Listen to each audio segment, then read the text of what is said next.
Hi guys, so today I'm working on another tiny watercolor piece, and this one has actually been done for quite a while now, but in that span of time I've been thinking a lot about what I want to do with this series with my tiny watercolors because I really love doing it, and I think that I can make it a lot more interesting for me and something that I can get a lot more out of than I have in the past so far. So what I mean by that and what I really want to focus on with these is the subject matter. So for what I've done so far, it's really just been where I've sat down and I've drawn something, I haven't thought about it at all, and I've enjoyed the process, but in the end, the piece itself isn't really something that I'm all that interested in or that I really care about.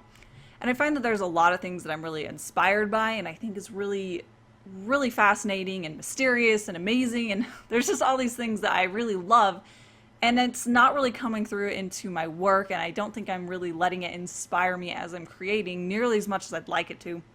So I think that this series can really help me a lot more. So what I'm thinking is that each piece that I do for my tiny watercolors, I have to be completely excited about the subject matter. I need to be really passionate about how it looks and how it ends up, and I want it so that each piece that I create is something that I am completely in love with and not just something that I feel kind of mediocre about, and I enjoy the process, but in the end I don't really like the piece. So yeah, I think that by doing that with these tiny watercolors, I'm hoping that I'll be able to funnel that into all of my other ways of drawing. So when I'm sketching or when I'm doing full illustrations, I think that this will really help me to think more about my own interests and what kinds of pieces inspire me and what kind of history inspires me, and there's just so much in the world that's exciting and interesting, and I think that I can put that more into my work.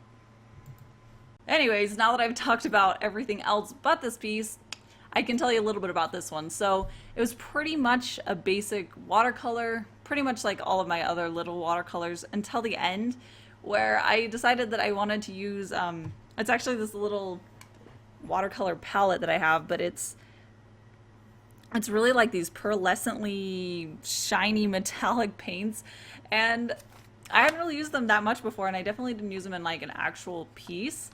And I really enjoyed it with this one. They actually looked really pretty, and I just went back over with similar colors so that it had this really shiny, sparkly look to it. And since I wanted this piece to have a winter wonderland magical feel to it, this really worked well for that mood and that atmosphere.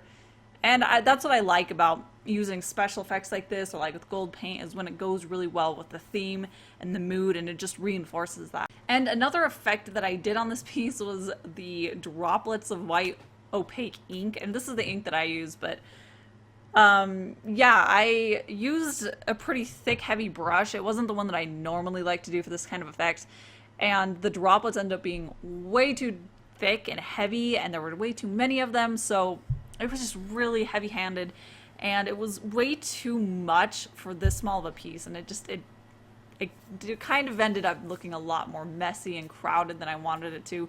But I did go back in over it after it had dried, and I took the watercolor and I took a really blue color and I went over the ink, and that helped it look more atmospheric. Like some of the snow was in the background and some of it was a little bit more white and it was coming forward. So I think that that helped.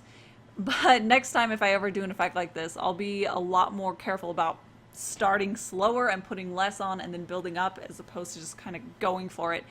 And yeah, but it's good every once in a while to do something like that and realize how far is too far. And that is pretty much it for this piece. And like I said, I'll have a new tiny watercolor out soon that'll demonstrate what I want to do with the series, and it'll be a whole new freshening up of that series and the pieces that I've been doing. So I'm excited about that. Anyways, thank you so much for watching, and don't forget to hit subscribe so you can catch up my future art videos.